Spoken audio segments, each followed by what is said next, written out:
الحمد لله الذي هدانا لهذا وما كنا لنهتدي لولا أن هدانا الله أشهد أن لا إله إلا الله وأشهد أن محمدا عبده ورسوله صلى الله عليه وسلم. السلام عليكم ورحمة الله تعالى وبركاته. So ipagpapatuloy natin ang pamumuno sa panahon ni Umar ibn al-Khattab radhiyallahu an.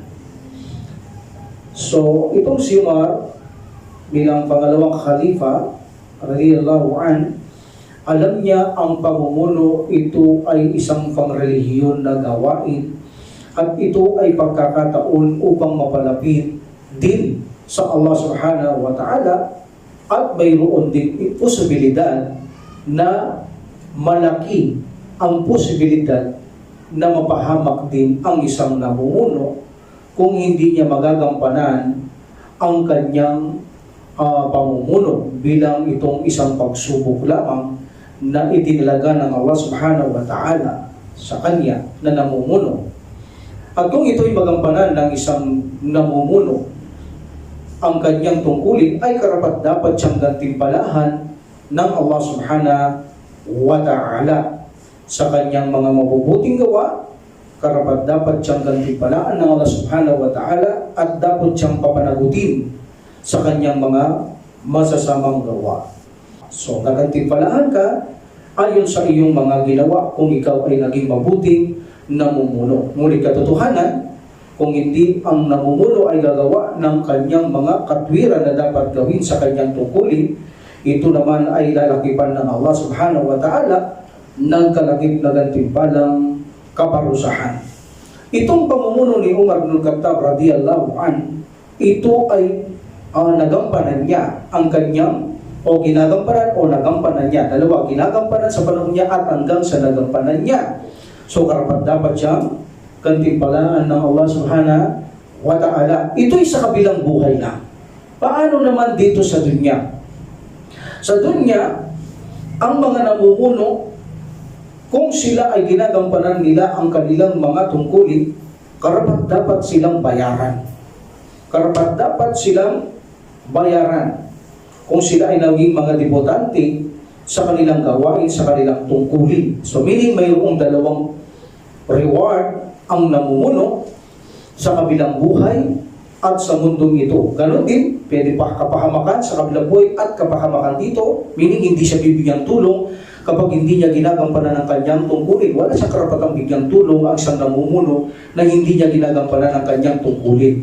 So isang maaring posibilidad na kapahama ka sa kabilang buhay dahil nagpapaya siya, hindi niya tinupad ang kanyang tungkulin bilang pagsubok ng Allah subhanahu wa ta'ala na itinalaga sa kanya, at hindi siya dapat bigyan dito. So dalawang punishment siya, hindi siya dapat bigyan ng kanyang sahod at sa kabilang buhay dahil sa possibility na maparusahan siya.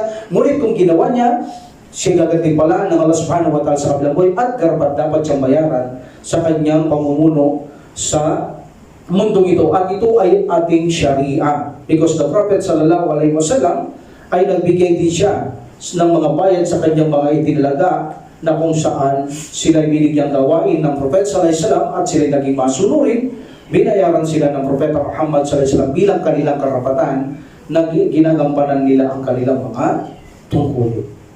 Itong si Umar ibn al-Khattab radhiyallahu an, nang siya ay mag-khalifa pagkatapos ni Abu Bakar radhiyallahu an, ito ay hindi, alam natin, hindi siya kukuha sa mga tao. Nung nakarang pangako niya, hindi ako kukuha sa inyo, maliban lamang kung kinakailangan at gagastusin ko ito sa tamang paraan. Alam niyo ba, ito si Umar ibn al-Khattab radhiyallahu an, ay hindi ito kumuha ng anumang tulong sa mga tao. Even na sa Baitul Mal. Meaning, Baitul Mal is the house of the money. Or ang iba sabi nila, wealth, or minsan sabi nila treasure, ha? At ang isa naman ang sabi nila house for the money. Meaning yung mga sa labi ng digmaan o anumang gustong ilagay sa kanilang kaban. yun ang na iniipon nila doon, ito ay para sa mga Muslim at nasa namumuno kung sinong karapat dapat bigyan sa mga ito. Hindi siya kumukuha, bagamat mayroon siyang karapatan sa Baitul Mal, hindi siya kumukuha dahil sabi niya, hindi ako hihiling, hindi ako kukuha sa inyo, hindi ako kukuha sa inyong mga samsam, mga nadambong, inyong mga salapi, hindi ako hihingi, hindi ako kukuha. Even sa Baitul Mal, hindi ako kukuha hanggat kaya ko, maliban lang. Kung hindi ko na kaya, kukuha ko ng ay sa aking karapatan, sa makatwirang paraan, at gagasusin ko lang sa makatwirang paraan. Itong si Umar bin Khattab radhiyallahu anhu, nang siya ay nalilihis na sa kanyang pangangalakal, dahil siya ay nangangalakal din, meron din siya kalakal, hindi niya na ito nabibigyan ng panahon dahil ginagampanan niya ang kanyang tungkulin sa mga Muslim. Meaning, nahihirapan na ngayon si Umar bin Khattab radhiyallahu anhu at mayroon siyang pamilya na umaasa sa kanya at maaaring panagutin niya rin ito sa kabilang buhay. So, hindi niya rin gustong panagutan ito at mapabayaan ang kanyang pamilya. That's why, pinatawag niya ang mga ibang sahaba. Sabi niya, mag-ipon-ipon na sila, ano ba ang karapatan ko? Sabi niya, alam niyo ba, na gaya ng pangako ko sa inyo, hindi ako hihingi o kukuha even na sa Baitul Mal hanggat makakaya ko. At kung kukuha ko, hihiling ako sa inyo, at kung kukuha ko, bibigyan niyo ako, iyon lang karapat dapat sa akin at gugugulin ko sa tamang paraan. Ngayon sabi niya, ako ay nalilihis na sa aking pangangalakal dahil ang concern ko ay ang gampanan ko, ang obligasyon ko bilang nangangalaga sa inyong mga Muslim. Ano naman ang karapatan ko, sabi niya sa mga kanyang mga kasamahan na mga sahaba. So sabi nila, ang pakainin ka at pakainin mo ang umaasa sa iyo. Sabi niya, alhamdulillah. So sabi niya kay Ali radhiyallahu anhu, sabi niya, ano naman sa iyo? Sabi niya, breakfast at saka dinner, hapunan, sabi niya. Okay, sabi niya, tatanggapin ko yan. Yan ay galing sa inyo mismo. Yan ang karapatan ko ngayon sa inyo, ang pakainin niyo ako at pakainin niyo ang umaasa sa buhay ko. Dahil sinusuklian ko naman yan ng pangangaraga at pang-aaruga sa inyo tulad ba ng nag-aalaga ng mga ulila. Yan ang karapatan ko sa inyo. Ano naman ang karapatan ko, sabi niya, sa Baitul Mal? So, mayroon akong karapatan sa Baitul Mal. Gusto ko manggaling sa inyo kung ano naman ang karapatan ko sa Baitul Mal. Bilang kapalit, ang pagsiservisyo ko sa inyo sa landas ng Samantala, alam ko, dahil sabi natin, iba ang reward ng Samantala, iba ang mga binibigay sa mga namumuno dito. Kung ginagampanan ng tungkulin, dapat siyang bayaran. Kung hindi ginagampanan, hindi siya dapat bayaran. Kaya sabi niya, ginagampanan ko naman ang aking tungkulin sa inyo at itinuring ko ang aking sarili na parang ulila, parang alipin o tagapangalaga ng mga ulila at ako ay may karapatan sa ganito sa Baitul Mal. So sabi ni Umar bin Khattab radhiyallahu anhu.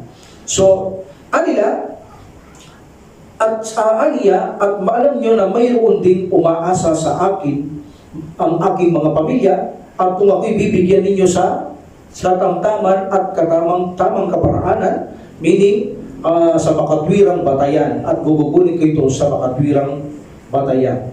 Then, alhamdulillah, so sinabi ni Umar bin Khattab radhiyallahu anhu, alam niyo ba, sabi niya, ang aking karapatan bilang inyong Amirul Mu'minin, ang aking karapatan sa Baitul Mal, sabi niya, ito na lang hiling niya. Bigyan niyo ako, sabi niya, kung pahihintulutan niyo sa aking paghahajj at umrah ng isang masasakyan. Para sa landas ng Allah, kaya sabi niya, gugugulin ko sa makatwiran bakaraan. Bigyan niyo ako ng masasakyan na magampanan kong umrah at saka hajj. Bigyan niyo rin ako ng masusuot sa taglamig at sa tag-init. Init, mili sa kanyang paglalakbay, tag-init, taglamig. Okay? Yun ang sabi ni Umar bin Khattab radhiyallahu anhu. At dito, idinugtong niya uli, tayo kay Umar, ni-report dito, na sinabi niya, at sabi niya, of course, bigyan niyo ako ng pagkain, pag ganun din sa mga umaasa sa aking mga pamilya. So, apat ang kanyang hiniling. Masasakyan, actually, kamelyo ang ibinigay sa kanya, at ang kanyang masasakyan, and then, damit, tag-init, taglamig, at pakainin niyo ako at ang aking pamilya. That is my rights sa Baitul Mal, sabi ni Umar bin Khattab radhiyallahu anhu. After that, wala nang iba. Yun lang. Tungkulin sa Allah subhanahu wa ta'ala, makapunta sa Makkah, masusuot at pagkain ng kanyang pamilya at si Umar bin Khattab radhiyallahu anhu. Ito ay hindi labang. Alam natin, si Abu Bakar radhiyallahu anhu, si Umar mismo ang nagbigay sa kanya o nagsuggest sa kanya at nagtaas pa. kay Abu Bakar radhiyallahu an. So meaning, tungkulin ng mga namumuno na ginagampanan nila ang kanilang tungkulin na bayaran sila sa kanilang mga ginagawang paglingkod, at yun ay kabayaran sa dunya, iba ang kabayaran nila sa kabilang buhay. Ito si Umar bin Khattab radhiyallahu an, mahirap ito. Naging mahirap siya sa buhay niya dahil may katwiran siyang gusto niyang sundin ang yapak ng Propeta Muhammad sallallahu alaihi wasallam at ni Abu Bakar radhiyallahu an. So, itong si Umar bin Khattab radhiyallahu an, isinalaysay ni Ar-Rabi ibn Ziyad al-Harithi na sabi niya, na siya dumating kay Umar bin Khattab radhiyallahu an.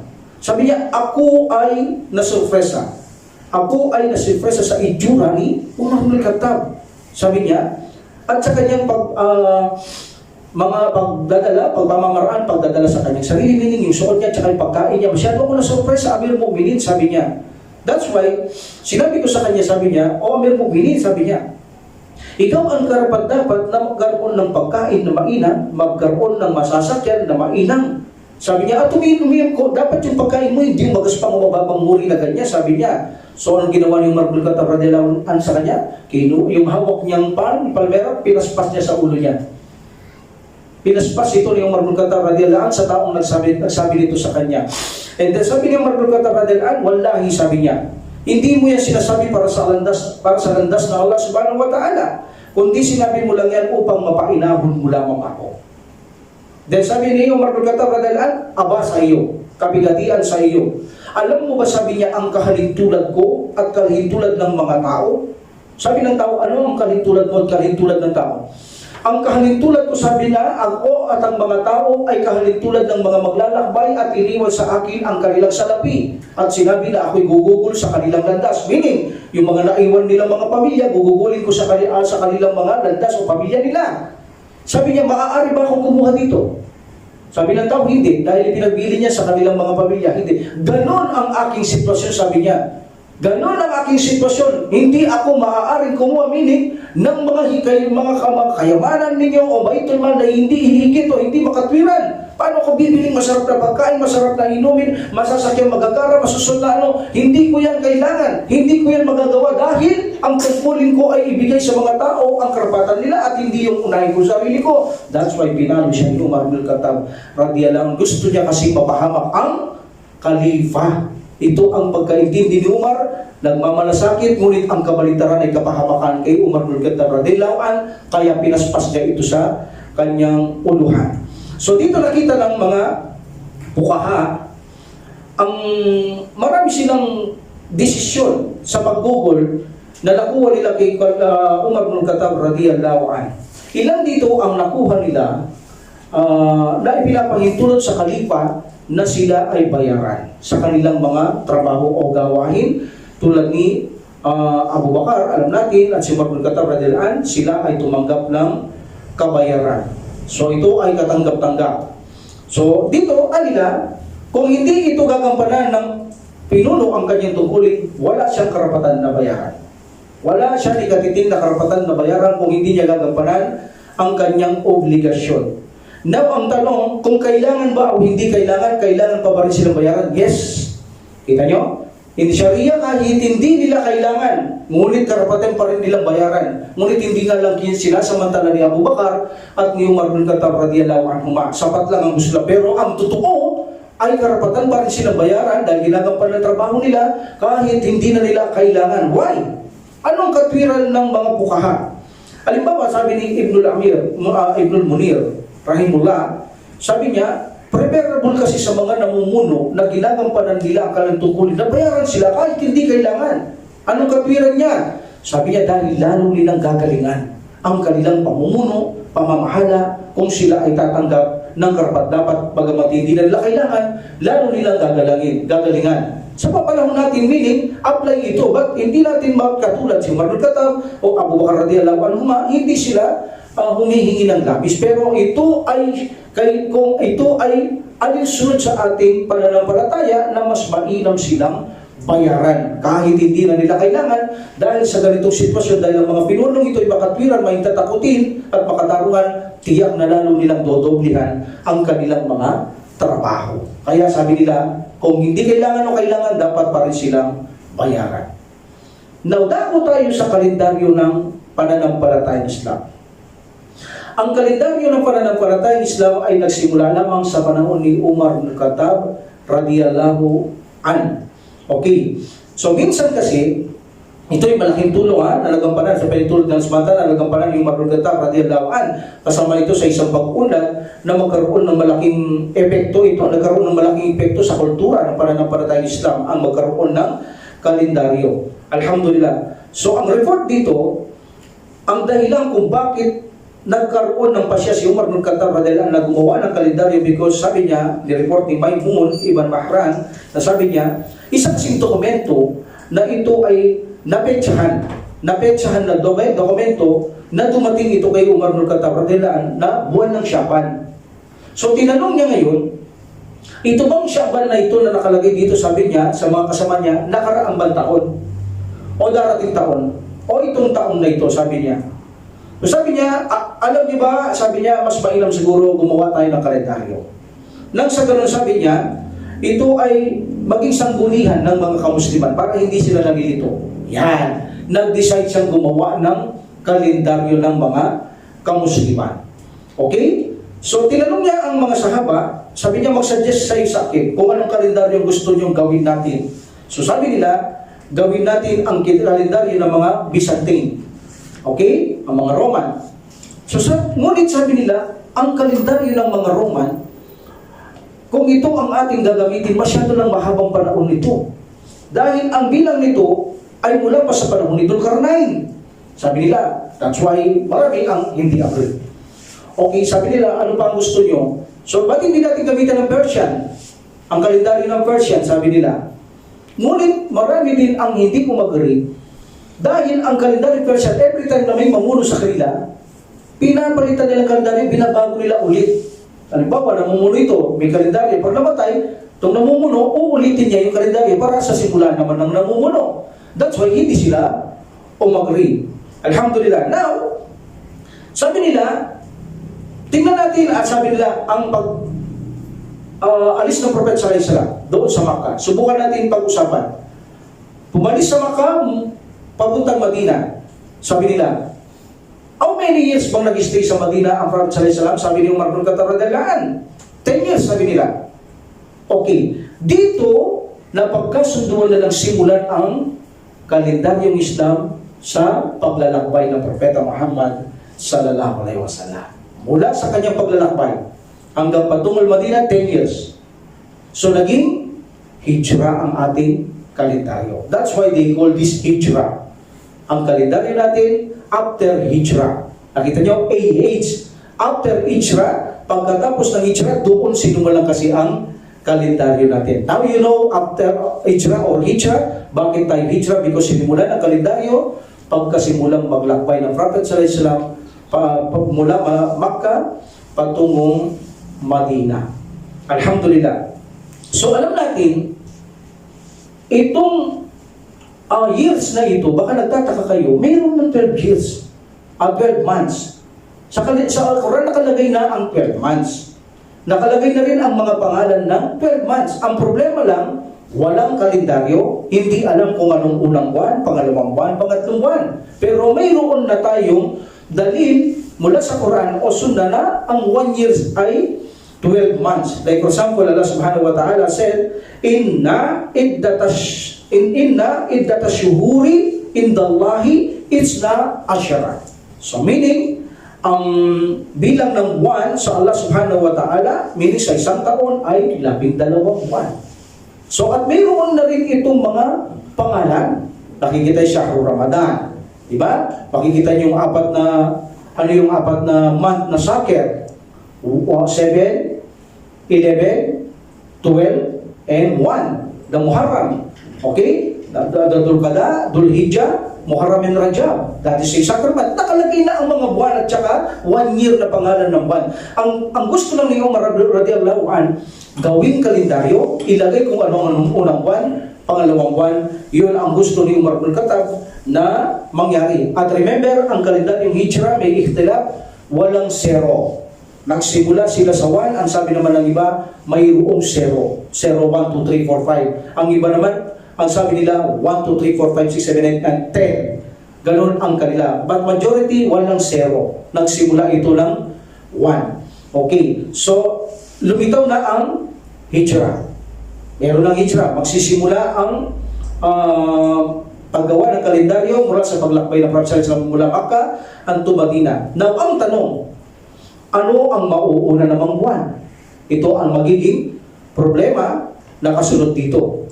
Alhamdulillah. Actually, ang nagbigay na suggest dito na inadapt ni Umar bin Khattab radiyallahu anhu na magsimula hijra ay si Ali radiyallahu anhu.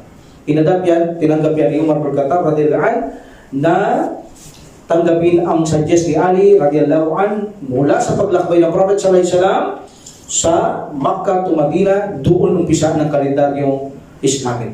Okay? Alhamdulillah. Now, ang problema ngayon, anong unang buwan? Importante ito eh. Anong unang buwan ang ilalagay sa kalendaryo? Sabi ng iba, magbigay tayo ng suggest kung anong magandang iuna natin sa mga buwan. So sabi nila, okay.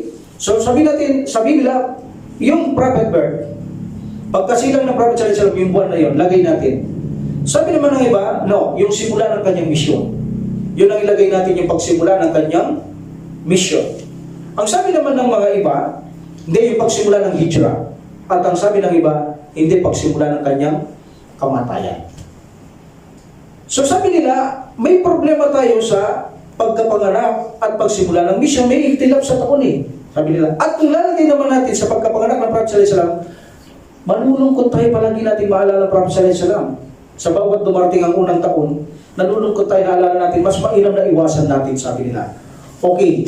So napagkasunduan nila ngayon, doon natitira pa lang ang hijra. Hijra pa lang, wala pang man. Okay? Hindi mo pwede sabihin na Rabiul Awwal ng hijra, wala pa. Hijra pa lang. Now, ang sabi nila, bakit hindi natin gawin ang Muharram? Because sabi nila, alam natin ang sumpaan sa second pledge ng Al-Aqaba, ito ay Dhul Hijjah. Dito nagkaroon ng second pledge ng Prophet sallallahu alaihi wasallam at mga Ansar. At pagkatapos niyan, hihintay sila ng mga Ansar sa Madina maglalakbay. Bakit hindi natin umpisaan sa Muharram? Because ang second pledge, Al-Aqaba, Dhul Hijjah. After that, maglalakbay ang Prophet sallallahu alaihi wasallam ng Muharram. So dito ay pumayag ang lahat na tamang-tama doon sa hijra ng Prophet sallallahu alaihi wasallam, simulan sa hijra at kailan yun?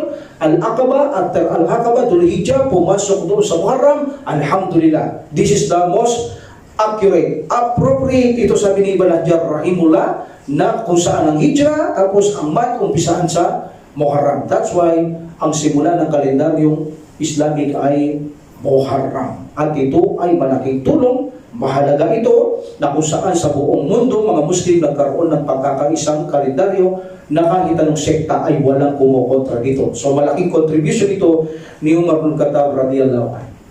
Now, dumako tayo. Bakit siya tinawag na Amir Mu'minin? Okay? Si Abu Bakar, alam natin, tinawag itong Khalifatu Rasulillah. Okay? And then si Umar bin Khattab, tinawag din siya Khalifati Rasulullah.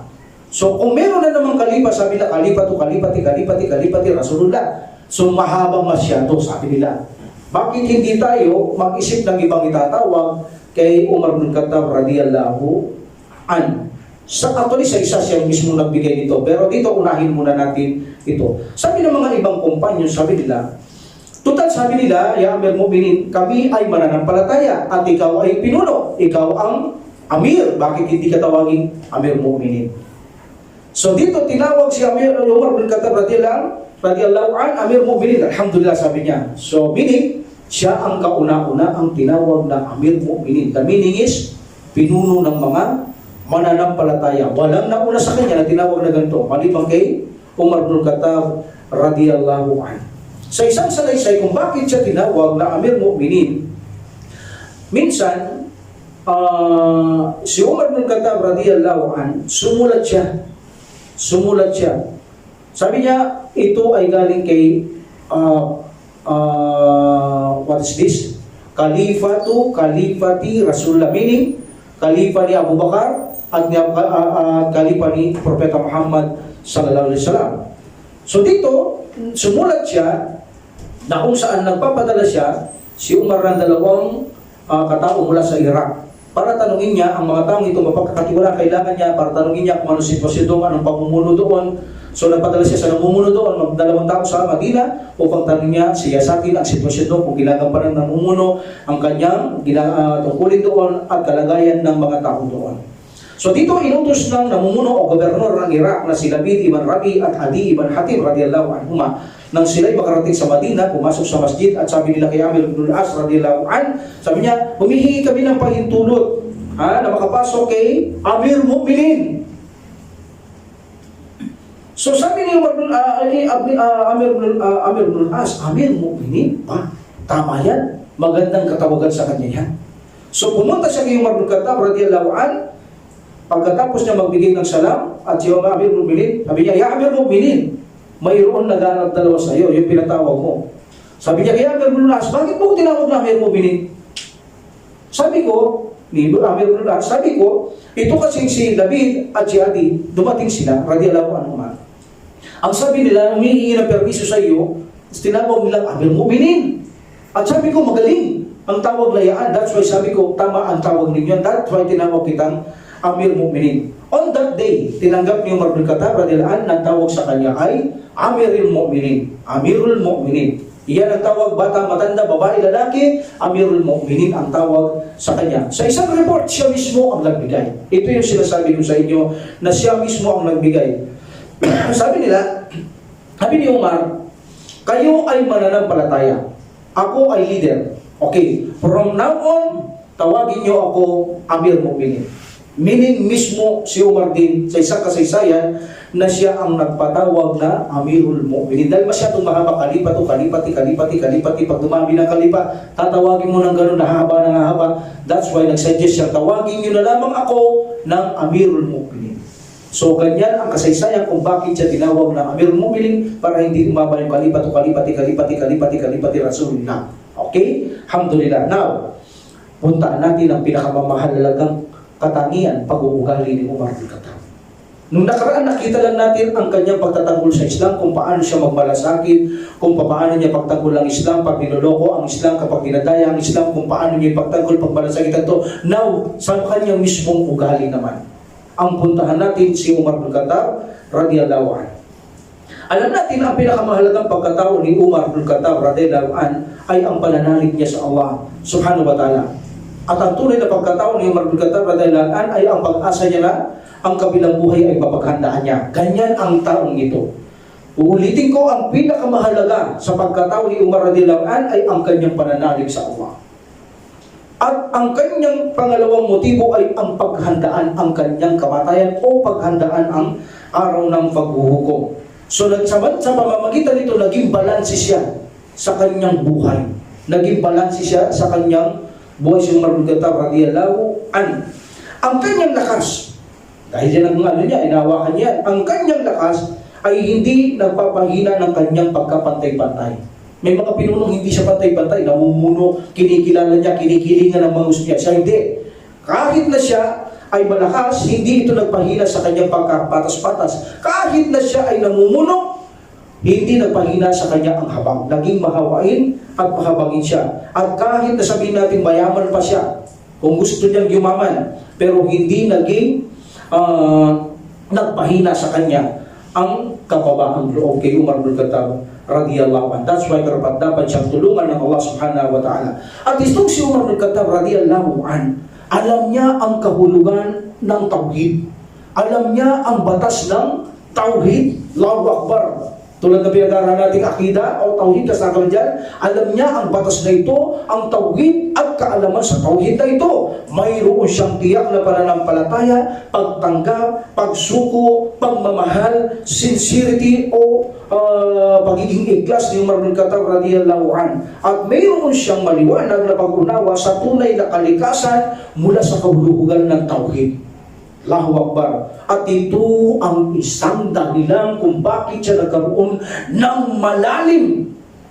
Isang epekto na pagkakaroon ng isang malalim na nahayag sa kanyang buhay ang lakas ng iman ng taong ito dahil kilala niya ang Panginoong Allah subhanahu wa ta'ala. Yan ang sinasabi natin. Kapag ang isang Muslim hindi mo kilala ang Allah subhanahu wa ta'ala, Hindi ka masyadong magkakaroon ng takot sa Allah subhanahu wa ta'ala. Iba ang kilala mo. Ang Allah subhanahu wa ta'ala, nag-uumapaw ang iyong takot. Sa Allah subhanahu wa ta'ala, nag-uumapaw din ang kaligayahan mo sa iyong buhay sa mundong ito. Alhamdulillah. Unahin natin ang malalim na takot ni Umar bin Khattab sa Allah subhanahu wa ta'ala. Ang unang estilo niya, dahil takot siya sa Allah, sa kabilang buhay, pinaganda niya, mahilig siyang kwentahin niya ang kanyang sarili. Ang many times ko na sinabi sa inyo ito, sinusuri niya ang kanyang sarili madalas. Madalas bago siya matulog, kinukwenta niya ang kanyang mga ginagawang mabuti at nagawa niyang masama. Sinusuri niya palagi, mahigpit niya sinusuri ang kanyang sarili. Itong si Umar bin Khattab radiyallahu anhu, minsan ang Beduin ay lumapit sa kanya. Sabi niya, "O butihing Umar." Hindi niya sinabing Amir Mu'minin, Baduy, no? Okay. Alam naman natin ang mga Badulan, medyo ignorant silang konti dahil nasa gitna sila ng disyerto, hindi katulad ngayon, no? Okay. Sabi niya, "Gantimpalaan ka ng Allah subhanahu wa ta'ala ng paraiso. Bigyan mo ako ng mga bagay na susuportan kong aking mga anak na babae at aking ina," sabi niya. Anak na babae at ina. Sabi niya, "Isinasamo ko sa iyo, gantimpalaan ka ng Allah subhanahu wa ta'ala ng paraiso." So sabi niya, Umar bin Khattab radiyallahu anhu, "Ay kung hindi ko gawin yan." So sabi ng Badu sa kanya, "Ako'y sumusumpa sa Allah subhanahu wa ta'ala, ikaw ay tatanungin niya sa kabilang buhay, either maparaiso ba impyerno." Dahil kabilang buhay ito ang narinig niya. Kabilang buhay, umiyak lang umiyak si Umar bin Khattab radiyallahu anhu. Ganyan siya eh. Ganyan siya kalalim na pinag-aadan kabilang buhay at takot sa Allah, may takot sa Allah subhanahu wa ta'ala. Umiyak siya hanggang nabasa ang kanyang balbas sa kanyang luha. At pagkatapos nun, ipinatawag niya ang kanyang isang alipin, pinibigay niya ang damit sa taong yaon para yun sa hindi sa sinabi niya, sabi niya, "Kundi yun ay para sa Allah subhanahu wa ta'ala na ibinigay ko ang aking kasuotan at sasabihin sa kabilang buhay, ya Allah, wala na akong damit maliban doon. Binigay ko ya Allah." Ganon siya. Allahu Akbar. So ibinigay niya isang damit para sabihin sa Allah na wala siyang ibibigay. Dahil naalala niya ang kabilang buhay dahil sa sinabi ng taong ito, alhamdulillah, nagpaalala sa kanya ang araw ng paghuhukom. Alhamdulillah, siya ay nanangis ng nanangis dahil sa takot niya sa Allah subhanahu wa ta'ala, dahil sa nag-remind ng taong ito sa kabilang buhay. Hindi siya natakot doon sa sinabi ng tao. Ano bang ginawa niya masama doon? Sabi niya lang, kung hindi ko gawin. Biglang nagsalita siya ng kabilang buhay. Yun ang nagpapakita ng takot ni Umar bin Khattab radiyallahu anhu sa kanyang ugali na siya'y mayroong tunay na takot sa Allah subhanahu wa ta'ala. That is a great fear. Bakit? Agad niyang naaalala na susuri ang kanyang mali. Napaalalahanan lang siya na suri niya agad ang kanyang mali. Dahil sa kanyang sinabi, actually wala pa namang ginagawang masama sa tao, natabi niya naman, kung hindi ko gawin. Ganun pa lang ang kanyang sinabi. Alhamdulillah, siya ay sising-sisina sa kanyang sinabi. Alhamdulillah. So dito, itong takot ni Umar bin Khattab radiyallahu anhu, ang siyang dahilan sa kanyang sarili ay palagi niya itong ino-audit. Palagi niyang sinusurito. Kapag nakagawa siya ng isang mali sa tao, isang mali nang walang katarungan, meaning walang katarungan, ibibigay niya muli ang kanyang, halimbawa, stick, finalo siya ng walang katarungan, ibibigay niya yan. Papapalo rin siya para tabla. Ganun siya. Sa kanyang pamumuno, kapag mayroong nangangailangan at sinabi, pupuntahan niya at gagawa siya ng paraan kung anong kailangan. At iniikutan niya sa araw at gabi ang kanyang umma, tinitingnan niya kung ano ang problema, anong dapat gawin, anong pangangailangan ng tao. Hindi siya tumitigil maliban mag-ibada at magtulog o magpahinga. Ganon silang mamuno. Concern sila sa kanilang mga pinamumunuan bilang pagsubok lamang sa kanila ng Allah subhanahu wa ta'ala. Ayaw nga lamang ni Umar bin Khattab radiyallahu anhu kapag siya ay busy o abala sa mga pakikitungo, sa mga public interest, ayaw na ayaw niyang tatawagin mo siya. Dahil umiikot naman siya. Pumupunta naman siya. Doon mo idaing ang problema mo sa kanya. Hindi yung siya nakikiharap, nakikitungo sa pampublikong interest at saka mo siya tatawagin. Ayaw na ayaw yan ni Umar bin Khattab radiyallahu anhu. Minsan araw, itong si Umar bin Khattab radiyallahu anhu ay nasa sa isang publikong bagay siya na kung saan nakikitungo siya. This is a dealing. Dumating ang isang tao, sabi niya, "Ya Amir Mu'minin, dumating ako rito para tulungan mo ako sa ganito sapagkat siya ay nakagawa ng pagkakamali sa akin." Itinaas ni Umar bin Khattab radhiyallahu anhu ang kanyang stick at pinalo niya sa ulo. Dahil ayaw yan ni Umar bin Khattab radhiyallahu anhu. Bakit? Nung pinupuntahan kita, sabi niya, hindi mo man ako pinapansin. Ngayon ako'y nakikipagtungo sa mga kalakalan dito, busy sa dealing, at saka mo ako tatawagin. Samantalang pag pinuntahan kita, hindi mo ako pinapansin. Ngayon may kailangan ka sa akin, kahit nakikitungo akong ito, inaabala mo ako. So napalo niya ang taong ito. So hindi kumibok ang tao at siya ay umalis. Din naalala mo agad ni Umar bin Khattab, nakagawa siya na, hindi makatarungan yun. Mali yun. Mali yun. So pinatawag niya agad ang tao. Pinatawag niya agad ang tao. And then pagkatapos itong si Umar bin Khattab radhiyallahu anhu, inagis niya ang kanyang stick. Sabi niya, paluin mo ko. Sabi ng tao, ya Amir Mu'minin, ibinibigay ko na lang ang kapakanan kay Allah subhanahu wa ta'ala at sa iyo. Hindi ganon, sabi niya. Hindi ganon. Kung bibigay mo kapakanan kay Allah lamang, at kanyang gantipala kung sa akin. Mamili ka. Ibibigay mo ang kapakanan kay Allah subhanahu wa ta'ala at kanyang gantipala sa akin. Ibinibigay ko ang kapakanan kay Allah at gantipala. Huwag sa akin, sabi ng Umar. Alhamdulillah. So ganun siya. Agad niya na yung audit, nagkamali siya. Hindi makatarungan yun. At timano pinatawag niya para papalo din siya. Ngunit, pinagpakumanhin ito ng tao. Alhamdulillah. So, iyan si Umar bin Khattab radhiyallahu anhu. Then, pagkatapos nito, umuwi siya sa kanyang bahay. Nakagawa siyang mali eh. Umuwi siya sa kanyang bahay. Ang kasama niya dito, ikinukwento ni Al-Ahnaf ibn Qais radhiyallahu anhu. Sabi niya, nakita ko siya, nagsimula siyang magsana. Dahil nakagawa siyang mali, umuwi siya, nagsagawa siya ng 2 raka. At pagkatapos, sinabi niya, naririnig ko, sabi niya, o anak ni Al-Khattab. Sabi niya, ikaw ay mababa noon, itinaas ka lang ng Allah. Meaning sinasabihin niya kayo sarili, ikaw ay mababa lang noon. Yung tao nasaktan niya, mababa sa kanya yun. Ngayon, ikaw mababa ka lang noon, itinaas ka ng Allah subhanahu wa ta'ala. Ikaw ay naliligaw noon, Umar, sabi sa sarili na, ginabayan ka ng Allah subhanahu wa ta'ala. Ikaw ay naging mapagkumbaba, pinangarangalan ka ng Allah subhanahu wa ta'ala. Ngayon, inilagay ka niya sa pamumuno sa mga Muslim at mayroong humihingi ng tulong sa iyo. Anong sasabihin mo sa panahon kinabukasan doon sa Allah na kung saan ang tao'y pinalo mo na humihingi ng tulong sa iyo, ya Umar? Kinikriticize niya ang kanyang sarili, sinasabihan niya ang kanyang sarili, sinisisi niya ang kanyang sarili, hanggang sa sinabi ni Ahnaf, sabi niya, para bang nakita kong walang pinakamatinong tao malimang kay Umar bin Khattab radhiyallahu anhu. Allahu Akbar. Sising-sisi siya sa kanyang, ganun siya kabilis eh. Sising-sisi siya sa ginawa, kabilis, ganun mag-audit. Si Umar bin Khattab radhiyallahu anhu kapag nagkamali. So napakagandang estilo, no? Dapat na magaya ng ating mga kamusliman, no? Tayo mismo, alhamdulillah. Isilalisa ni Iyas ibn Salama na ang kanyang tatay, minsan ito ay dumaan sa palengke si Umar bin Khattab radhiyallahu anhu, na kung saan ay mayroon siyang ginagawa doon tulad ng mga diling at dala niya ang tungkol. Itong si Salama, sabi niya, Salama radhiyallahu anhu, lumabas ka rito. Paglabas niya, pinukpok niya. Mahilig ang ukpok, no? Pero hindi tumama, daplis lang.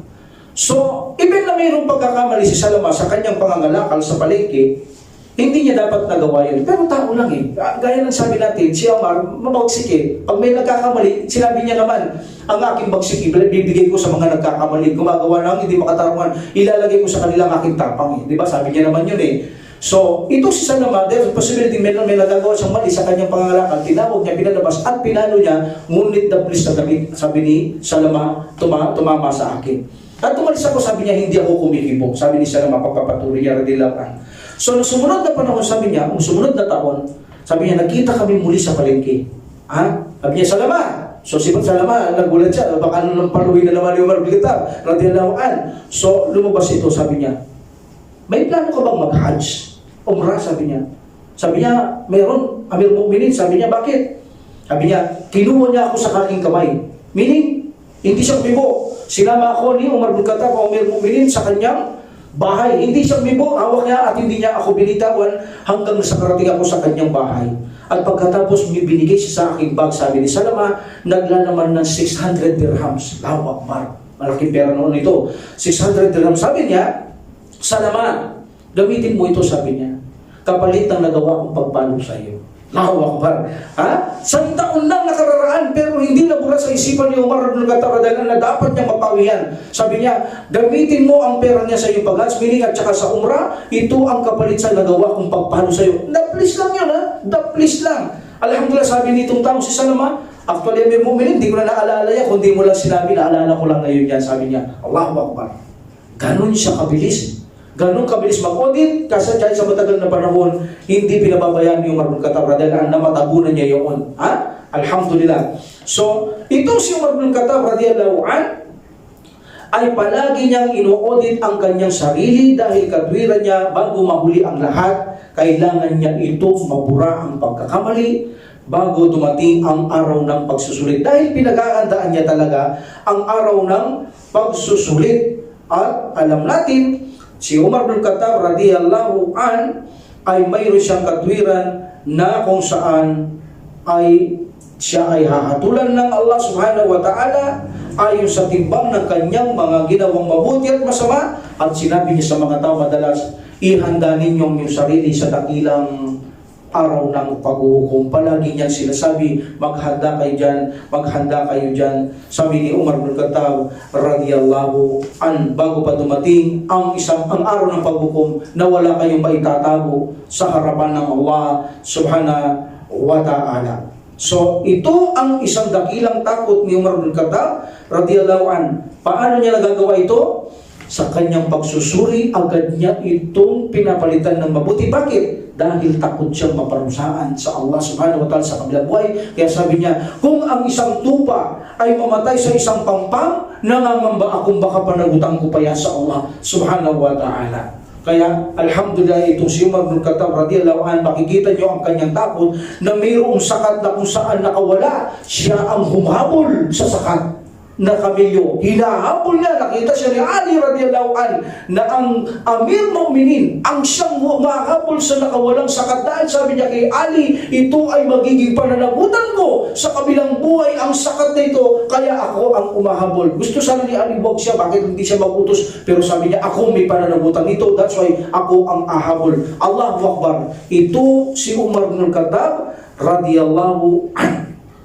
Isa pa, itong mga babae noon, nagbubuto sila, lalaki, sama-sama. So, ginawa ni Umar ibn Khattab radhiyallahu anhu, pinagpapalo niya lahat ito. Pinagpapalo niya lahat ito. Itong sama-samang nagbubuto mga lalaki at mga babae. And then, tinawag niya ang isa sa kasamaan, sabi niya, ikaw sinabi kung magtayo ka lang isang lababo para pagbutuan ng mga iba, lalaki o babae, maghiwalay sila. Bakit hindi mo ginawa? Sabi niya, hindi ako nalulugod sa iyo, sabi niya. Hindi ka sumusunod, sabi niya. So dito, nang siya ay umalis na, umiyak si Umar ibn Khattab radhiyallahu anhu, naalala niya na naman ang pamamalo niya. So sabi niya, nakita siya ni Ali, bakit ka umiyak? Sabi niya, anong nangyari sa iyo? Sabi niya, winasak ko sarili ko, sabi niya. Kasawian sa akin, sabi niya. Bakit? Pinalo ko yung mga tao, sabi niya. Kung sabi niya, sinaktan mo sila, sabi ni Ali radhiyallahu anhu, kung sila ay sinaktan mo, ya Amir Mu'minin, at ginawa mo ito bilang katapatan, bilang paglilingkod sa Allah subhanahu wa ta'ala, ito ay tama at makatarungan, wala kang pananagutan sa Allah. Ngunit kung hindi makatarungan ang ginawa mo, ikaw nga ay nagagawa ng pagkakamali. Sabi ni Allah, ba't ito'y makatarungan? Nagugudo, lalaki babae, nagsasama. Nakikita ang mga aura dahil mga babae, dahil sa possibility ng tanggalin sa mga takip nila sa ulo. That's why, makatarungan lang silang parusaan ni Umar ibn Khattab radhiyallahu an. At estilo ni Umar ibn Khattab radhiyallahu an, bago siya matulog, pinapaso niya ang daliri niya sa apoy. Yan ang kanyang estilo para mag-edit pa siya bago siya magiga kung ano ang nagawa niyang kulang, nagawang mabuti, masama, para ito ay may tauba at magsagawa pa ng maraming ibada kung makakaya ng punta ang tao para mabura ito, gagawin niya. Palagi niyang iniinit ang kanyang daliri every time na bago siya matulog at sinasabi niya, kaya mo bang tiisin yan, Umar? Kaya mo bang tiisin yan, Umar? Meaning lalagay niya ganyan, kaya mo bang tiisin to? Hindi. Meaning hindi mo rin, lalong hindi mo kayang tiisin ang sa kabilang buhay. Yun ang estilo ni Umar ibn Khattab radhiyallahu anhu. Bago siya matulog, lalagay niya ang kanyang daliri sa apoy, and then sasabihin niya, kaya mo bang tiisin, Umar? Hindi. Meaning, hindi talaga kaya. Pag nilagay mo, hindi. So, magkukwenta na siya kung ano nagawa niya mabuti bilang paghahanda niya sa kabilang buhay. So, isa sa estilo niya, ito si Umar ibn Khattab radhiyallahu anhu, ang paghandaan niyang kabilang buhay sa pamamagitan ng pag-audit niya sa kanyang mga ginagawa immediately sa kanyang sarili. Itong si Umar bin Khattab radiyallahu an, siya ay walang interes sa mundo. Wala siyang ka-interes sa mundo. Alhamdulillah. At kung naalala natin, bago ko balikan ito, unahan natin baka makalimutan, importante ito. Kasi minsan, itong si Suraka, Ibn Jahtam, alam natin nung mag-migrate sa Prophet sallallahu alaihi wasallam, kasama niya si Abu Bakar radhiyallahu anhu, at nagbibigay ng sandamilyo ang mga Quraysh kung sino makahuli sa kanila. So, sino babayin niya, hinabol niya ito. Nang lumalapit siya kay Prophet sallallahu alaihi wasallam, kaya Abu Bakar, Prophet sallallahu alaihi wasallam, ang kanyang kabayo ayaw sumulong. Ayaw sumulong. Pagtatalikod, tatakbo, pero pagbabalik kay Prophet sallallahu alaihi wasallam, ayaw na naman sumulong. Hanggang sa tumayo ang kanyang kabayo, nahulog siya. Sabi niya, pero di ba ako makalapit sa inyo? Sabi niya. Sige, sabi nila. So lumapit siya. And then doon sinabi ng Prophet sallallahu alaihi wasallam, sabi mo, Abu Bakar, darating ang panahon, isusuot ang kasuotan ng Kisra, sabi niya. Kisa suot niya, sabi mo, ang Kisra, doon sa Beitul Qadisiyah. Sabi niya, ano? Isusuot ko ang kasuotan ng Kisra. Yes, sabi na susuot mo. Dito sa Beitul Qadisiyah, na pagwagyan ito ni Umar bin Khattab, tambak-tambak ang kayamanan dumating, kasama na rito ang balabal, espada, pantalon, shirt, corona, sapatos ng Kisra. And then hinanap ni Umar bin Khattab ang taong ito. And then nang nakita niya, suot mo, sabi niya. So iniisip ng tao, sa kanya na yon. So proud na proud siya, sabi niya, balik ka nga. O balik, punta ka ron, balik ka. Alhamdulillah, sabi niya, anong inam, sabi niya, sa pagsuot mo yan, ito ay nagbibigay sa iyo ng kasiyahan at sa iyong mga kasamahan, sabi niya. So now, sabi niya, tanggalin mo na. So nasuot na eh. Yan ang pangako ng Prophet sallallahu alaihi wasallam, susuot niya eh. So tanggalin mo na, sabi niya. So dito na pagkatanggal niya, umiyak na naman si Umar bin Khattab radiyallahu anhu. Naalala niya, sabi niya, ya Allah, sabi niya, ito ang pinagkait mo sa iyong sugo na pinakamamahal mo kaysa sa amin. Pagkatapos ito pinagkait mo rin kay Abu Bakar radiyallahu anhu na mas mahal mo siya sa akin. Ngayon sa akin ibinigay mo siya, sabi niya. Umiiyak siya, sabi. Bakit ngayon ibinigay mo siya sa akin?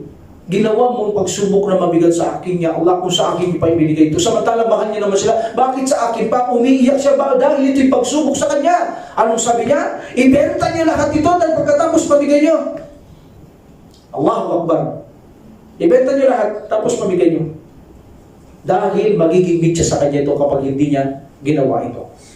Isa sa ugali ni Umar bin Khattab radhiyallahu anhu, kawalang interes sa dunya. Ito maganda. Wala siyang interes sa mundong ito. Wala. Mula sa pagsasabuhay lamang ng Quran, ginugugol niya ang kanyang buhay. Kasama Prophet sallallahu alaihi wasallam, hanggang sa mag-isa, iniisip niya ang buhay dito na iintindihan niya. Itong kaharian ng mundong ito ay pagsubok lamang. Pagsubok lamang.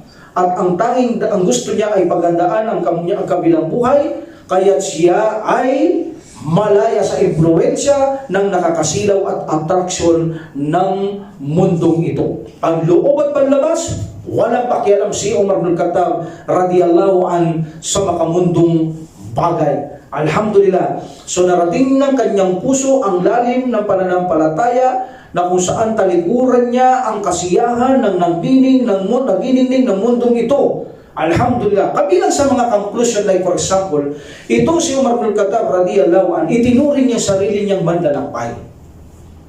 Itinuring niya lang sarili niya dito sa mundong ito lang, lalakbay lang siya o dadaan lang siya. Yun lang, wala sa pakialam sa dunya. Tulad ba ganun, lakad ka lang ng lakad hanggang sa makarating ka, meaning hanggang sa mamatay ka. Wala siyang pakialam sa mga dinadaanan niya, kung mayroong karangyaan, kung mayroong masarap na prutas, mayroong masarap na karne, wala siyang pakialam. Para lang siyang naglalakbay na dire-diretsong paglalakbay. Yun lang ang turing niya sa mundo. Itinuring niya lamang itong isang daanan tungo sa kamatayan. Alhamdulillah.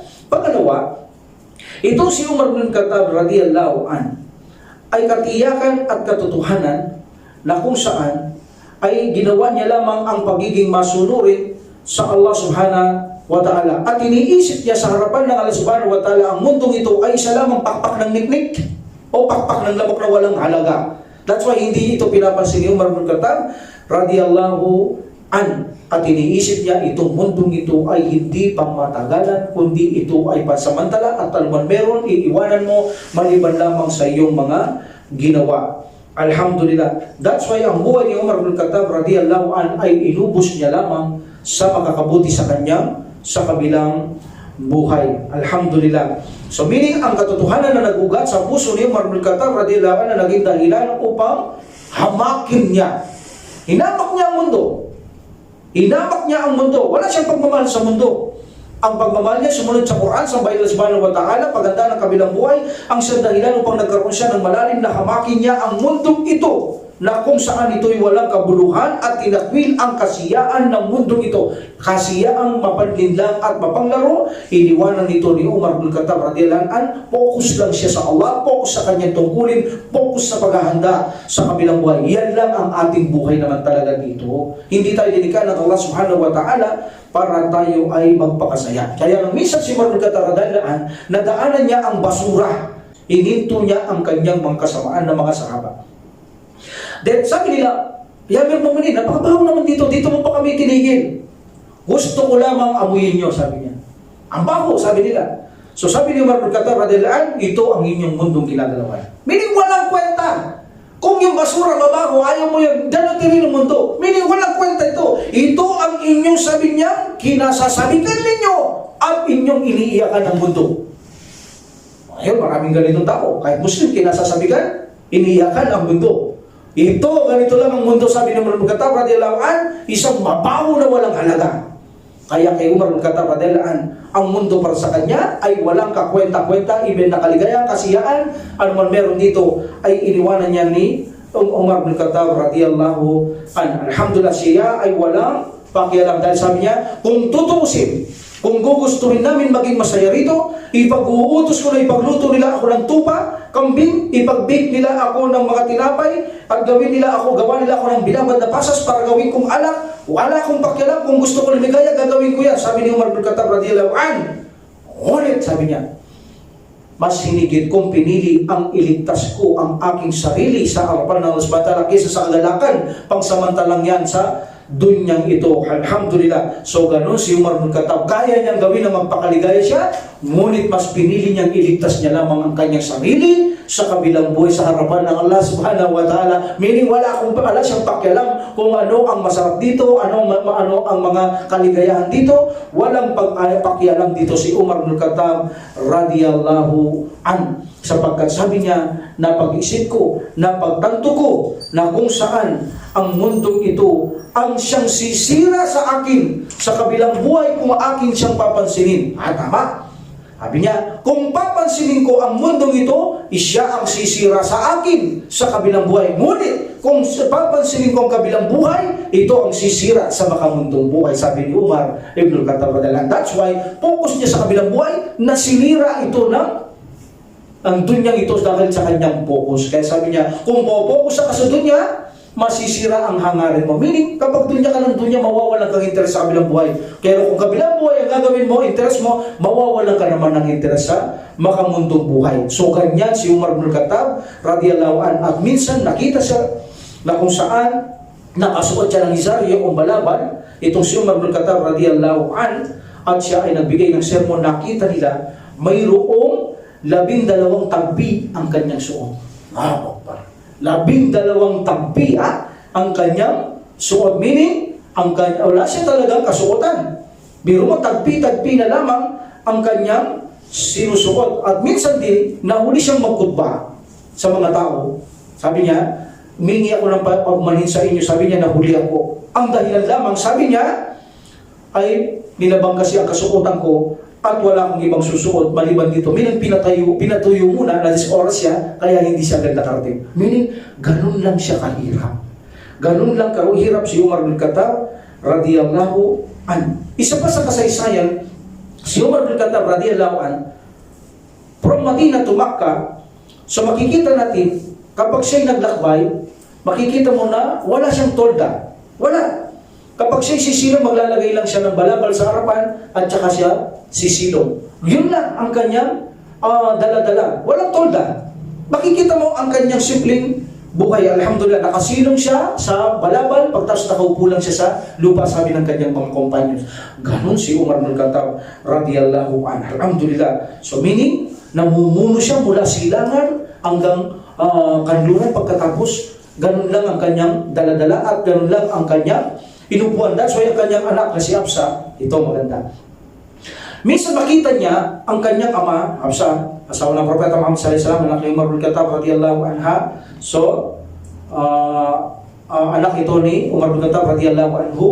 Okay? So nakita niya itong kanyang ama na kung saan na ang pagkain niya mababang uri, ang kanyang kasuotan hindi maganda. So sabi ng kanyang anak na si Hafsa radhiyallahu anha, sabi niya, "Ya Amir Mu'minin," sabi niya sa tatay niya, "ang Allah subhanahu wa ta'ala ay napakaraming biyaya na ibinibigay niya sa atin." Sabi niya, "Bakit hindi ka kumain yung mas mainam na pagkain, mainam na kasuotan?" Sabi niya, "Bakit hindi mo gawin yun?" Tinanong siya ni Umar bin Khattab radhiyallahu anhu, "Mayroon bang mali sa ginagawa ko?" Mayroon bang mali? Sabi niya sa anak niya Hafsa radhiyallahu anha, "Mayroon bang mali sa ginagawa ko?" Ibig sabihin, pagkain kung mababa, magaspang, suot ko, ito lang. Mayroon bang mali? Hindi mo ba alam? Sabi niya, ng panahon ng Propeta Muhammad sallallahu alaihi wasallam at ikaw ay kanyang asawa, hindi mo ba alam kung paano kanya nakaharap, paano kanya pinakitunguhan? Hindi ba napakahirap ng Propeta sallallahu alaihi wasallam ng asawa mo? Umiyak si Hafsa dahil mas mahirap pa siya kay Umar bin Khattab radhiyallahu anhu. That's why umiyak siya, naalala niya ang Propeta Muhammad sallallahu alaihi wasallam. Alam mo, sabi ni Umar bin Khattab radhiyallahu anhu, ang Propeta Muhammad sallallahu alaihi wasallam ay napakahirap ng buhay niya. Ganon din si Abu Bakar. Ang gusto ko'y sumunod sa yapak nila dahil kung sila'y magtatagumpay at nasunod ko sila, tiyak Hafsa, kako'y magtatagumpay na kasama nila.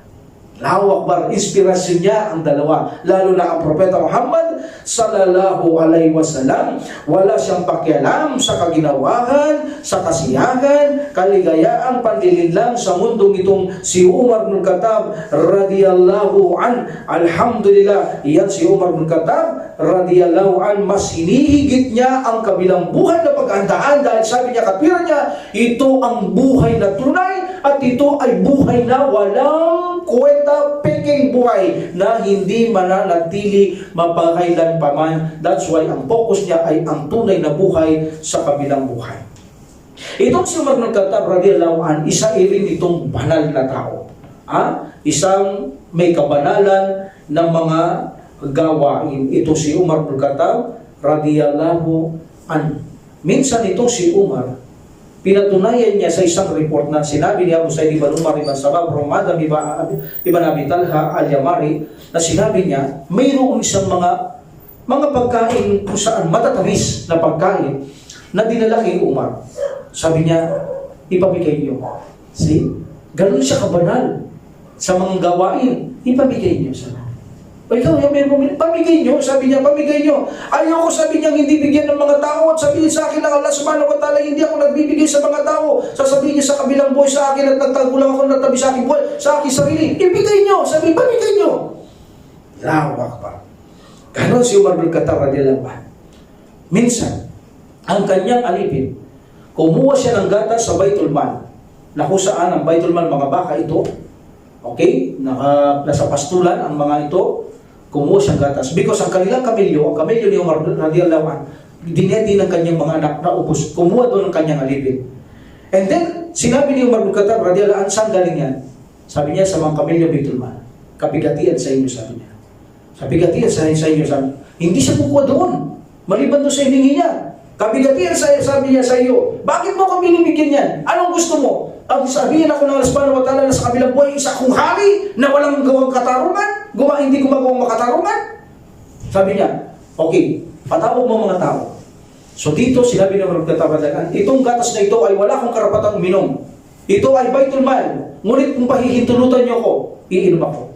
Sabi ng mga tao, Yamir mo rin, hindi lang gatas, pati karne, ipinapahintulot namin sa iyo. Doon pa lang uminom si Umar bin Khattab radhiyallahu an. Alhamdulillah. So meaning, ang mga gawain niya ay mga kabanalan din para lamang sa inihahanda niya sa Allah subhanahu wa ta'ala. Actually, meron din dito sa Baitul Mal din, itong hani na ito, kailangan siya, may sakit siya, binibigay ng doktor, pinapayo niya na dapat siyang minom ng hani.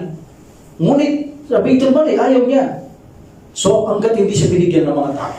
Allahu Akbar, doon siya minom. Gamot yun, recommend ang gamot ng doktor ang hani. Pero dahil sa Baitul Mal, ayaw niya. So ang mga tao ang nagbigay, nalaman nila na ito ay dapat niyang inumin dahil ang doktor sabi niya, honey. So doon pa lang siya uminom. Allahu Akbar, ganun sila kabanal kung kumilos itong mga taong ito. Alhamdulillah, yan si Umar bin Khattab radiyallahu anhu, ang ating pangalawang kalipa sa pananampalataya sa panahon pagkatapos ng Propeta Muhammad sallallahu alaihi wasallam. Tingnan niyo pa ito. Ang pagpapakumbaba naman niya. Minsan nakita niya ang bata, nandoon sila sa lugar ng mga palmiras. So ang mga bata na makita nila Amir Mu'minin, tumakbo, dalangis ni Umar bin Khattab radhiyallahu anhu. So natira ang isang bata. Sabi niya, "Ya Amir Mu'minin," sabi niya, "hindi ko ito ninakaw." So dala-dala niya, nakalagay sa damit niya, "Hindi ko ninakaw to. Ito ay hinampas ng hangin na nalalaglag at kinukuha ko, Amir Mu'minin." Tapos tinignan ng Amir Mu'minin. Alam niyo ba ang ginawa ni Amir Mu'minin? Inatid niya pa ito sa kanilang bahay. Ha? Ganun siya kababa. At meron din isa na nakisakay siya. Sa bata, sabi niya, "Pasakay naman," sabi niya. Amir Mu'minin, sabi niya, "Sakay po kayo." Bumaba siya. "Sakay na po kayo." Hindi, sabi niya. "Ba't ka bumaba?" Sabi niya, "Karapat-dapat lang sa inyo ang sumakay kayo." Sabi niya, "Ilahin ko ang kamilyo ko." Hindi, sabi niya, "Sumakay ka." Sige, sabi niya, "Ito ang magandang pwesto sa harapan ng Amir Mu'minin." Hindi, sabi niya, "Ikaw sa harapan, ako sa likod, doon sa mababang pwesto." Allahu Akbar. Ganon sa kababa ang loob. At saka siya nakasakay sa bata, sa likod siya ng bata, itong si Amir Mu'minin, kaya nakakakita sa kanya. Hangang-hanga sila sa Amir Mu'minin sa kanyang kababaan ng loob, itong Amir Mu'minin. Alhamdulillah. So, yan si Umar bin Khattab radiyallahu an, ang palaging taong nagsasalita ng makatarungan, na nagsasalita ng makatotohanan, na may kaliwanagan, at siya ay mabagsik. Sabi nila, mabagsik, sabi ni Jubair Ibn Nufair, mabagsik ito sa mga hipokrito, ito si Amir Mu'minin. At sabi nila, wala nang pinakadabis na tao pagkatapos ng Prophet Muhammad sallallahu alaihi wasallam ay si Umar bin Khattab radiyallahu anhu. But sabi ni Auf ibn Malik, sinungaling, sabi niya. Paano naging sa pagkatapos ng Prophet sallallahu alaihi wasallam, paano naging magaling si Umar bin Khattab radiyallahu anhu, Amir Mu'minin? Abu Bakar muna. So pumunta ito kay Umar bin Khattab radhiyallahu anhu at sinabi ng tao ito ang sinabi niya. Sabi niya, "Sinungaling ka." Tama yung sinabi niya. Pagkatapos ni Prophet sallallahu alaihi wasallam, Abu Bakar muna. Allahu Akbar. Ganun sila kababa. Alhamdulillah, sabi niya, si Abu Bakar muna. Pagkatapos ni Umar, pagkatapos ng Prophet sallallahu alaihi wasallam. Kaya sinungaling ka. Totoo yung sinasabi ng tao na pagkatapos ng Prophet sallallahu alaihi wasallam, ang pinakamabuti ay si Abu Bakar. Alhamdulillah. Yan si Umar bin Khattab radhiyallahu anhu. Dumako tayo sa kanyang pamilya. Ito matindi ito. Ang kanyang pamilya, alam ni Umar bin Khattab radhiyallahu anhu, ang kailangan sa isang namumuno ay makatarungan, matapat. Sapagkat alam niya, ang matapat ay gagantimpalan ng Allah subhanahu wa ta'ala sa kanyang katapatan, at ang kanyang mga hindi katapatan ay gagantimpalan ng Allah subhanahu wa ta'ala, ganun din. Katumbas ng isang hindi magandang bunga. Yun ang sinabi ni Umar bin Khattab radhiyallahu anhu. That's why si Umar bin Khattab, stricto siya sa kanyang pagbabantay sa kanyang sarili. Stricto siya. Dahil alam niya, tinitignan siya ng mga tao. Talaga niya naman talaga namumuno. Tinitignan ka. Kahit saan bansa ka pumunta, tinitignan ang namumuno. Of course, karapatan ng mga tao siya sa atin siya, kung pinababayan niya tao, hindi. Kaya alam niya rin yan, tinitignan siya ng mga tao. That's why hindi siya tumitigil sumusuri sa kanyang mga ginagawa. Ngunit sinabi niya, walang kwenta ang pagsusuri mo sa sarili mo kung ang pamilya mo ay hindi mo sinuri. Allahu Akbar. Walang kwenta, sabi niya, ang pagsusuri mo o pagsusuri niya kung ang sarili mong pamilya ay hindi mo ito sinusuri. Dahil kung ikaw ay sumusuri sa sarili mo at ang pamilya mo hindi mo binabantay, pinababayaan mo lang sa mga mali, iyan ay ibabalik lamang nila sa iyo ang dahilan para mawalan sila ng pakikitungong mabuti sa iyo bilang isang namumuno, dahil tinuturuan mo sila, ang iyong pamilya ay hindi mo sila tinuturuan. That's why katwiran ni Umar bin Khattab radhiyallahu anhu, kapag nagbawal siya sa kanyang nasasakupan, pupunta siya agad sa kanyang pamilya at sasabihin niya, "Pinagbawal ko ito. Ang sino mang gumawa sa inyo, dobling parusa kayo sa akin kaysa sa kanila, dahil kayo ay malapit sa buhay ko, kayo ay paparusahan kung doble ang ipinagbawal ko at ginawa ninyo, kayo'y dalasap ng dobling parusa sa akin." Kaya sabi niya, kung gusto niyong gawin, gawin niyo. Kung ayaw niyong gawin, iwasan niyo, sabi ni Umar bin Khattab radhiyallahu anhu. Allahu Akbar. Ganyan siya. Ayaw niya na siya'y namumuno pagkatapos niya sarili niya, nagbabawal sa tuturo siya, nakikitaan ng butas pamilya niya. Ayaw yan ni Umar bin Khattab. That's why mahigpit niya rin silang binabantayan pagkatapos ng kanyang sarili. Example, itong si Umar, mayroon siyang pampublikong kagamitan sa mga kamelyo, pastulan, na ibinigay sa mga tao. Itong si Umar bin Khattab ayaw niyang binibigyan mong pagkaangat ang kanyang pamilya. Di ba pag namumuno, pag nakita yung anak, di ba tayo, pinagsisilbihan, pinaglilikuran para dahil sa namumulong tatay niya, ayaw na ganyan yung Umar bin Khattab. Ang gusto niya, mababa lang ang kanyang pamilya kaysa sa tao, or maging pantay, equal. Ayaw niya ang pinagmamanduan sila ng mayroong higit na ano ba tawag daw yung sitwasyon ba nila sa kanilang buhay. Ayaw ni Umar bin Khattab na bigyan mo sila ng mas angat kaysa sa mga tao. Gusto niya down na down sila, mababa. Ayaw niya. Hindi katulad ng mga namumuno ngayon, gusto nila sila yung pinahangaan, pinupuri, ginagalang, nire-respeto, kinakatakutan. Ayaw niya ganun. That's why minsan ang kanyang anak nito si Abdullah ibn Umar radiyallahu anhu, so bumili siya ng kamelyo. Itong binigay niyang pampublikong kagamitan para sa mga pastulan, may mga damuan, may mga tao ron doon nagpapastol, ipinagbawal niya ang kanyang mga pamilya na bigyang pagpapastol doon. Pero ito si Abdullah ibn Umar radiyallahu anhu, bagamat hindi niya alam, bumili siya ng kamelyo, inilagay niya doon. Anong ginawa ng mga tao? Of course, pakainin kahit wala siya. Respetuhin natin. So, ibig sabihin niya na nabigyan na siya ng pabor. Kaya ayaw mangyari yun ni Umar bin Khattab radiyallahu anhu. So, nang ito ay malaki na, dinala ito ni Abdullah ibn Umar radiyallahu anhu sa palengke. So, ibinenta niya ito, sakto nandoon si Umar bin Khattab radiyallahu anhu. Sabi niya, kanino ko kamelyo ito? Kay Abdullah, sabi niya, sa inyong anak. Sabi niya, Abdullah, sabi niya, sa iba ito. Sabi niya sa akin, paano ka nagkaroon nito? Sabi niya, binili ko yan. Sabi niya, tapos sinilagay ko doon. Yun nga, yung lupang binigay, pinapastol niya ito, pinapastol ng mga tao ngayon para sa kanya dahil ginagala ang tatay niya. So sabi niya, inilagay mo doon. Sabi niya, okay, gawin mo, kunin mo lahat yung punan mo nung binili mo yan. Pagkatapos lahat ng kinita, ilagay sa Baitul Mal. So, pinalagay niya sa Baitul Mal. Walang nangyari sa ginawa ng kanyang anak na si Abdullah ibn Umar radiyallahu anhu. Wala siya tinubo. Kunin mo lang yung binili mo. Yung binili mo lang kung magkano. Meaning pati pinaghirapan mo, wala kang anihin. Pagkatapos lahat ng sobra ibigay mo sa Baitul Mal. Ganon si Umar bin Khattab sa kanyang pamilya. Wala kang ibubutas sa kanya. Ni gusto priority mo. Hindi papayag si Umar bin Khattab na bigyan mo priority ang kanyang pamilya. Ayaw ni Umar bin Khattab radiyallahu anhu ang bagay na yan. Another example. Minsan si Umar bin Khattab nagbigay siya ng mga kayamanan. So of course, binibigyan yung mga Madina. Okay, mga kanilang mga sahod, mga karapatan. Binigyan niya ang iba na higit sa kanyang anak. Like for example, si Usama ibn Zaid. Okay? So, 4,000. Binigyan niya kay Abdullah 3,000. Ano sabi niya Abdullah ibn Umar radiyallahu anhu sa kanya?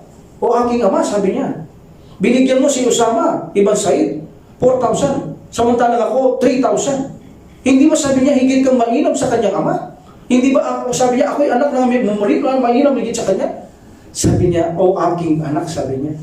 Hindi mo ba alam na mas mainam ang kanyang ama kaysa sa akin kay Propeta sallallahu alaihi wasallam? Hindi mo ba alam na si Usama ibn Zaid ay higit na mainam sa iyo kay Propeta sallallahu alaihi wasallam? Itinuring mo lang sila sa akin, ngunit itinuring ko sila sa mahal na Propeta Muhammad sallallahu alaihi wasallam. Hindi niya pinahihigit ang kanyang pamilya. Down! Makatarungan si Umar bin Khattab. Anong ibubutas mo sa kanya? Wala kang ibubutas si Umar bin Khattab. Ayaw niya magkaroon ng butas mula sa kanyang sarili hanggang sa kanyang pamilya. Ayaw na ni Umar bin Khattab na mabubutasan mo siya. Dahil katwiran niya, anong kwenta ng pagsusuri ko sa sarili ko kung kakikitaan ako ng kabutasan sa pamilya ko? That's why stricto siyang binabantayin niya rin ang kanyang pamilya. Ipinagbawal ko ito sa kanila. Kung gusto niyong gawin niyo. Kung ayaw niyo, huwag niyong gagawin. Ngunit ang sino mang gagawa, malasap kayo ng dobleng parusa sa akin sapagkat kayo mas malapit sa akin.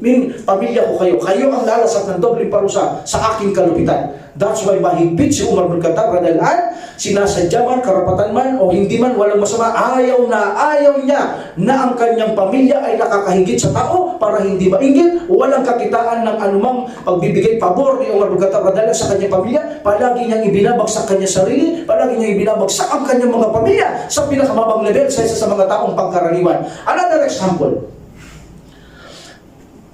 Ang mga musko ay ipinadala kay Umar bin Abdul Khattab radhiyallahu anhu from Bahrain.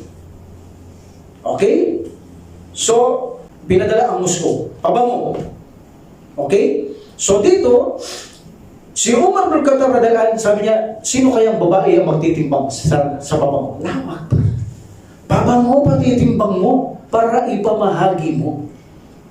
Allahu Akbar. So sabi niya, ng kanyang asawa, si Atika binti Said Ibn Amir Ibn Ufair radhiyallahu anha. Sabi niya, ako magaling akong kumulkula ng timbang. Anong sabi niya sa kanyang asawa? Ikaw ang magtitimbang? Hindi, sabi niya. Bakit? Sabi niya, magaling akong magtimbang? Hindi.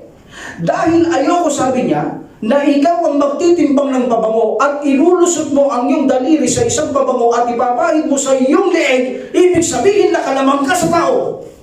Ayokong gawin mong lumamang ka sa mga tao, hindi ikaw ang magtitimbang. Sausaw lang yun, ha?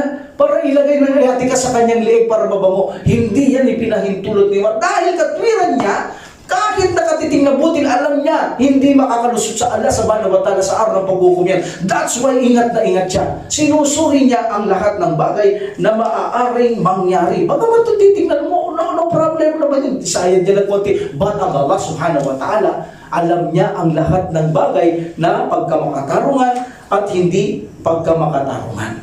Isa pa. Okay, ang kanyang asawa, si Kulthum. Alam niyo si Kulthum? Anak ni Ali radhiyallahu anhu, ang sinangguni ni Aisha dahil ayaw ng kapatid ni Aisha pakasal kay Umar bin Khattab radhiyallahu anhu. Isinadjust ni Aisha radhiyallahu anhu si Kulthum, anak ni Ali, ni Fatima radhiyallahu anha, radhiyallahu anhu. Alhamdulillah, naging asawa ito ni Umar bin Khattab radhiyallahu anhu. Nung si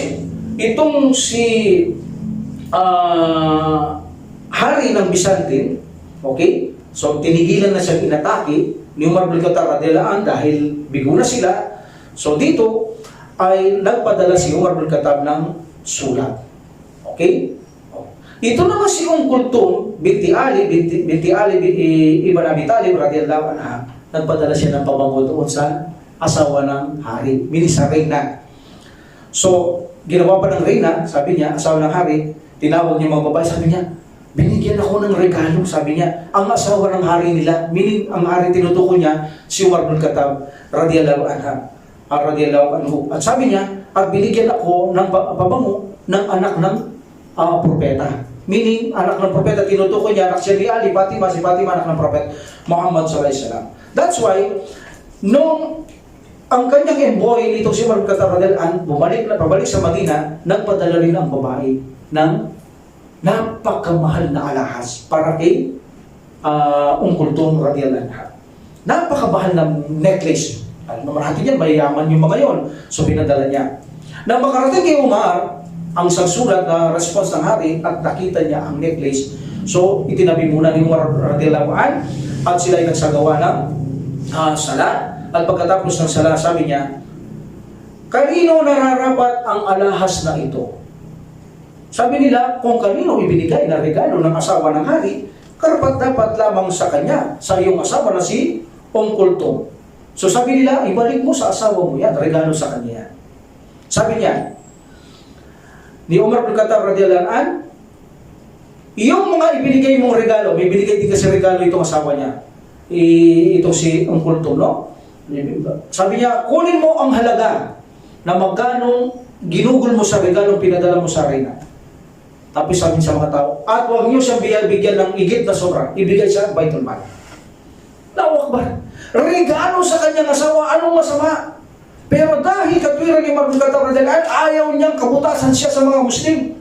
Gusto niya sila'y maging mababa. Ayaw niya maging mataas, ayaw niya may priority. That's why, ang asawa niya kay binigyan regalo, pinabalik lang ang magkano ginugol na binigay na regalo sa reyna na asawa ng hari, at sa kanya binalik lang yon, at ang lahat na sobra, sabi ni Umar bin Khattab radhiyallahu anhu, lagay sa Baitul Mal. Huwag niyong bibigyan kahit nakatiting na anumang pakinabang. Allahu Akbar. Yan si Umar bin Khattab radhiyallahu anhu.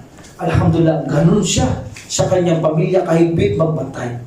Dahil alam ni Umar bin Khattab radhiyallahu anhu, sabi niya, ang pamilya, kung hindi mo sila babantayan, kung sila ay hindi mo i-audit o susuriin, ikaw na namumuno, kakikitaan ka ng butas ng tao, mapuputol ang magandang ugnayan nila sa iyo. Hindi na sila makikipag-ugnayan mabuti sa iyo dahil nagtuturo ka sa tao na ang pamilya mo ay hindi mo sila namamanduan, hindi mo natuturuan. Ito ang simula para hindi maganda ang pakikitungo ng mga namumuno at pinamumunuhan, nagdudulot ito ng hindi magandang resulta. Kaya ayaw mangyari ni Umar bin Khattab radhiyallahu anhu, nakabutasan siya sa kanyang mga pamilya at sabi ni Umar bin Khattab radhiyallahu anhu, ito'y pananagutan ko sa kabilang buhay na ang aking mga mahal sa buhay ay pabayaan ko lamang sila. Di ba? Ibig sabihin, pastol siya sa kanyang pamilya, hindi lang sa umbanya, pati kanyang pamilya, pananagutan ko. That's why, kung mahigpit siya sa mga tao, lalo siyang mahigpit sa kanyang mga mahal sa